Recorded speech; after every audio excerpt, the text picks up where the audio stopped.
আসসালামু আলাইকুম। আবার একটা নতুন রেসিপি নিয়ে আপনাদের সামনে হাজির হলাম। টেস্টি একটা রেসিপি, আর সেটা হলো ডিম বিরিয়ানি। এই ডিম বিরিয়ানিটা কিন্তু অসাধারণ, অনেক বেশি টেস্টি হয়।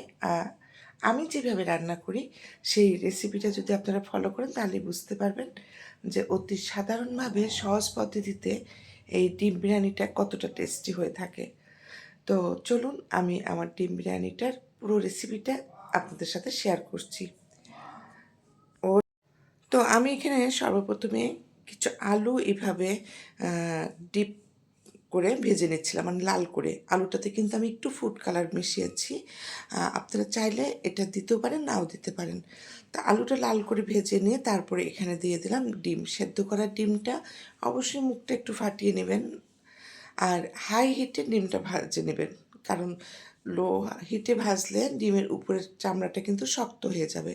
খুব বেশি না, হালকা এপাশ ওপাশ করেই উঠিয়ে নেব। এরপরে আমি দিয়ে দিলাম এখানে 3 কাপ পেঁয়াজ। পেঁয়াজটা একটু বেরেস্তা করে ভেজে নেব, আর বেরেস্তা করে ভেজে আমি কিন্তু 3 ভাগের 2 ভাগ উঠিয়ে রাখবো। 1 ভাগের মধ্যে আমি বিরিয়ানিটা রান্না করব, আর বাকিটা পরবর্তীতে দিয়ে দেব।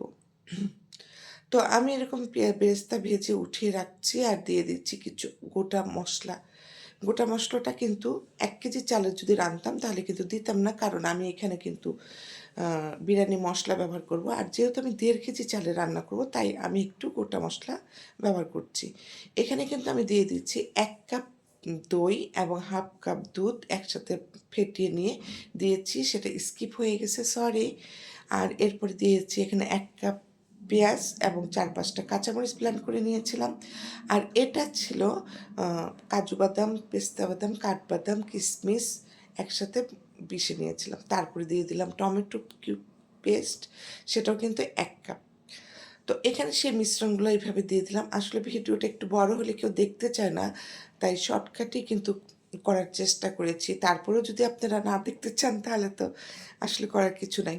আমি এখানে 1 টেবিল চামচ বিরিয়ানির মশলা দিয়ে দিলাম, আর বাকি মশলাটা পরে দেব। এখন একটু নাড়াচাড়া করে প্রায় 2 মিনিটের মতন ডিমটা এভাবে রান্না করে আমি ডিমটা উঠিয়ে রাখবো। আর গোটা মশলা যেটা ছিল সাধারণত এই লং, গোলমরিচ, দালচিনি, ছোটো এলাচ, তারপর ছিল শাহি জিরা, আর একটা ছিল স্টার। এই ছিল আমার আস্ত মানে গোটা মশলাটা। তো ডিমটা আমি 2 মিনিটের মতো রান্না করে ডিম উঠিয়ে রাখছি, কারণ ডিমের মধ্যে তো আর চাল দেওয়া যাবে না, তাহলে কিন্তু ডিমটা ভেঙে যাবে। তো এইভাবে ডিমটা উঠিয়ে নিলাম, উঠিয়ে নিয়ে এখন আমি ভাজা আলুটা সেটা দিয়ে দেবো। সেটা দিয়েই আমি কিন্তু চাল দিয়ে দেবো। আর আগেই বলেছি আমার আসলে পরিবারের সংখ্যা একটু বেশি, তাই আমি এখানে 1.5 কেজি চাল রান্না করছি। যদি আপনারা 1 কেজি চাল রান্না করেন তাহলে কিন্তু এক্সট্রা মশলাটা দেওয়ার প্রয়োজন হবে না। দিয়ে দিলাম পরিমাণ মতো লবণ এবং পরিমাণ মতো পানি। পানিটা আমরা সবাই জানি যে চাল যতটুকু হবে তার ডবল দিতে হবে পানি, এবং অবশ্যই ফুটন্ত পানি। দিয়ে দিলাম ঘরে ছিল মটরশুঁটি, সেটা। তারপর দিয়ে দিলাম বাকি বিরিয়ানির মশলাটা। তারপর দিয়ে দিলাম মানে যেই বেরেস্তাটা উঠিয়ে রেখেছিলাম তার অর্ধেকটা, এবং দিয়ে দিলাম 3 টেবিল চামচের মতো ঘি। দিয়ে দিলাম 1 টেবিল চামচ চিনি। এর বেশি কিন্তু দেবো না, এটা জাস্ট টেস্ট অ্যান্ড ব্যালেন্সের জন্য। তো সেটা দিয়ে ভালো করে যখন ফুটে উঠছে তখন দিয়ে দিলাম কয়েকটি আলু বোখরা, এবং এরপরে কিন্তু আর নাড়াচাড়া করবো না। এখন আমি ডিমটা দিয়ে নিচে একটা তাওয়া বসিয়ে সম্পূর্ণরূপে দমে এই বিরিয়ানিটা রান্না করে নেব।